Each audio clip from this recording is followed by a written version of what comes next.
ನಮಸ್ಕಾರ ಸ್ನೇಹಿತರೆ, ಕೃಷಿಯ ಬಗೆಗಿನ ನನ್ನ ಮತ್ತೊಂದು ವಿಡಿಯೋಗೆ ನಿಮಗೆಲ್ಲರಿಗೂ ಸ್ವಾಗತ.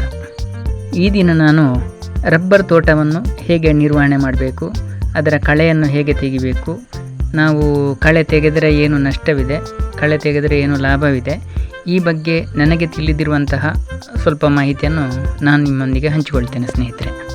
ನೋಡಿ ಸ್ನೇಹಿತರೆ, ರಬ್ಬರ್ ತೋಟ ಅಂತ ಎಲ್ಲರೂ ಕಡ್ದಾಗ್ತಾ ಇದ್ದಾರೆ. ಎಷ್ಟು ಚೆನ್ನಾಗಿದೆ ನೋಡಲಿಕ್ಕೆ. ಇಷ್ಟು ಸುಂದರವಾಗಿರುವಂತಹ ತೋಟವನ್ನು, ನಾವು ಬೆಳೆಸಿರುವಂಥ ತೋಟವನ್ನು ಹೀಗೆ ಅಡಿಕೆಗೆ ರೇಟ್ ಇದೆ ಅಂತ ಹೇಳಿ ನಮ್ಮ ಕೈಯಾರೆ ನಾವೇ ಕಡ್ದಾಗ್ತಾ ಇದ್ದೇವೆ. ಅದು ನಮ್ಮ ಸ್ವಂತ ಮಾಹಿತಿಯಿಂದಲ್ಲ, ಕೆಲವರ ಅವರಿವರ ಮಾತು ಕೇಳಿಯೇ ಹೆಚ್ಚಿನವರು ಕಡಿತಾ ಇದ್ದಾರೆ. ಯಾಕೆ ಮರೆ ಅಷ್ಟು ಅಡಿಕೆಗೆ ರೇಟ್ ಇರುವಾಗ ನರಕ ಬರ್ತಿ ಹೀಗೆಲ್ಲ ಹೇಳಿ ನೆರೆಕರೆಯವರ ಮಾತು ಕೇಳಿ, ಇಲ್ಲದ್ರೆ ಇನ್ನೊಬ್ಬರ ಮಾಹಿತಿ ಸರಿ ಗೊತ್ತಿಲ್ಲದವರ ಮಾತು ಕೇಳಿ ಹೆಚ್ಚಿನವರು ರಬ್ಬರ್ ಗಿಡವನ್ನು ಕಡಿತಿದ್ದಾರೆ. ನಿಜ ಹೇಳಬೇಕಂದ್ರೆ ಸ್ನೇಹಿತರೆ, ರಬ್ಬರಿಗೆ ಈಗ 140 ಆಸುಪಾಸಿನಲ್ಲಿದ್ದರೂ ನಾವು ಅದರ ನಿರ್ವಹಣೆಯನ್ನು ಅತೀ ಕಡಿಮೆ ವೆಚ್ಚದಲ್ಲಿ ಮಾಡುವುದರಿಂದ ಅದಕ್ಕೆ ನೀರು ಹಾಕುವ ಅವಶ್ಯಕತೆ ಇಲ್ಲ, ಮತ್ತು ಕಳೆಯನ್ನು ಸರಿಯಾಗಿ ನಿರ್ವಹಣೆ ಮಾಡಿದರೆ ಗೊಬ್ಬರವನ್ನು ಹಾಕಬೇಕಂತಲೇ ಇಲ್ಲ. ಆದರೆ ಅತ್ಯುತ್ತಮವಾಗಿ ನಾವು ಫಸಲನ್ನು ತೆಗಿಬಹುದು, ಒಳ್ಳೆಯ ಲಾಭವನ್ನು ಮಾಡಬಹುದಂತ ಇದು ನನ್ನದೇ ತೋಟ.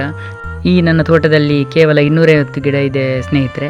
ಇಷ್ಟು ಕಡಿಮೆ ಗಿಡ ಇರುವುದ ಕಾರಣ ನನಗೆ ಅದನ್ನು ಅತ್ಯುನ್ನತ ಮಟ್ಟದಲ್ಲಿ ನನಗೆ ಅದರಿಂದ ಲಾಭ ಪಡೆಯಲಿಕ್ಕೆ ಸಾಧ್ಯವಾಗ್ತದೆ.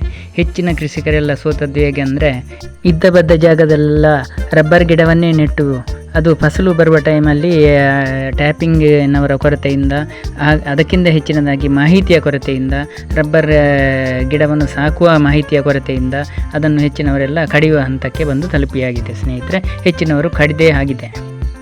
ಈಗ ವಿಷಯಕ್ಕೆ ಬರೋಣ ಸ್ನೇಹಿತರೆ.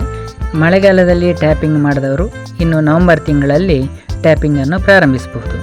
ಹಾಗಾಗಿ ನಾವು ಅದರ ಮೊದಲಿನ ಕೆಲಸವಾಗಿ ಕಳೆಯನ್ನು, ಎಲ್ಲ ಮಳೆಗಾಲದಲ್ಲಿ ಚೆನ್ನಾಗಿ ಕಳೆಯೆಲ್ಲ ಬೆಳೆದಿರ್ತದೆ, ಅದನ್ನು ತೆಗೆಯುವ ಕೆಲಸವನ್ನು ನಾವು ಮಾಡ್ತೇವೆ.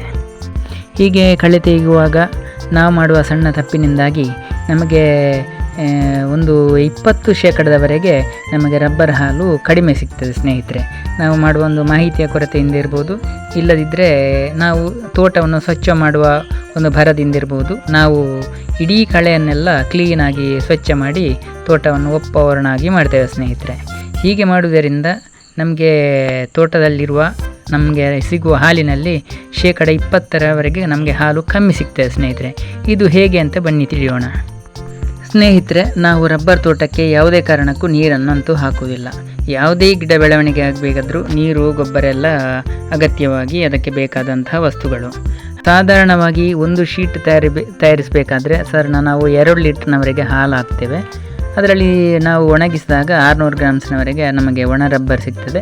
ಬಾಕಿ ನೀರಿನ ಅಂಶವೆಲ್ಲ ಆವಿಯಾಗಿ ಹೋಗ್ತದೆ.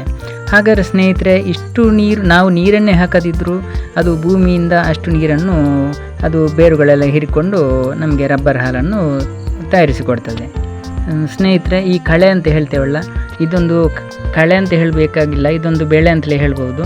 ಈ ಬೆಳೆಯಿಂದಾಗಿ ನಮ್ಮ ಭೂಮಿಗೆ ಒಂದು ಮುಚ್ಚಿಗೆ ಅಂತ ಇದು ಕೆಲಸವನ್ನು ಮಾಡ್ತದೆ. ಹಾಗಾದರೆ ಈ ಕಳೆ ಮುಚ್ಚಿಗೆ ಅಂತ ಕೆಲಸ ಮಾಡಿದರೆ ನಮಗೇನು ಲಾಭ ಅಂತ ಹೇಳ್ಬೋದಾದರೆ, ನಮ್ಮ ಭೂಮಿಯನ್ನು ತಂಪಾಗಿಡಲಿಕ್ಕೆ ಸಹಕಾರಿಯಾಗ್ತದೆ. ಅದಲ್ಲದೆ ಅದರೊಳಗಿನ ಎರೆಹುಳು, ಇನ್ನಿತರ ನಮಗೆ ಬಹುಪಯೋಗಿ ಜೀವಿಗಳೆಲ್ಲ ಅದು ಸಾಯದೆ ಹಾಗೆಯೇ ಉಳಿದಿರ್ತದೆ. ಮತ್ತು ನೀರಿನ ಅಂಶ ಆವಿಯಾಗುವುದನ್ನು ತಡೆಯುತ್ತದೆ. ನೀರಿನ ಅಂಶ ಆವಿಯಾಗದೆ ತಡೆದಾಗ ಅದು ರಬ್ಬರ್ ಮರದ ಗಿಡಗಳಿಗೆ ಸಿಕ್ಕಿ ನಮಗೆ ಹೆಚ್ಚಿನ ಹಾಲು ಸಿಗುವುದಂತೂ ಖಂಡಿತ ಸ್ನೇಹಿತರೆ. ಇದು ನನ್ನ ತೋಟದಲ್ಲಿರುವಂಥ ನನ್ನ ಅನುಭವವೂ ಕೂಡ ಹೌದು. ಹಾಗಾದರೆ ನಾವು ಕಳೆಯನ್ನು ಹೇಗೆ ತೆಗಿಬೇಕಂತ ಹೇಳಿದರೆ, ನಾವು ಟ್ಯಾಪಿಂಗ್ ಮಾಡುವ ದಾರಿ ಇದೆಯಲ್ಲ, ಅದು ಅಷ್ಟನ್ನು ಮಾತ್ರ ಕ್ಲೀನ್ ಮಾಡಿದರೆ ಸಾಕು. 2 ಮರದ ನಡುವಿನ ಕಳೆಯನ್ನು ಹಾಗೆ ಬಿಟ್ಟರೆ ಮುಗೀತು ಸ್ನೇಹಿತರೆ.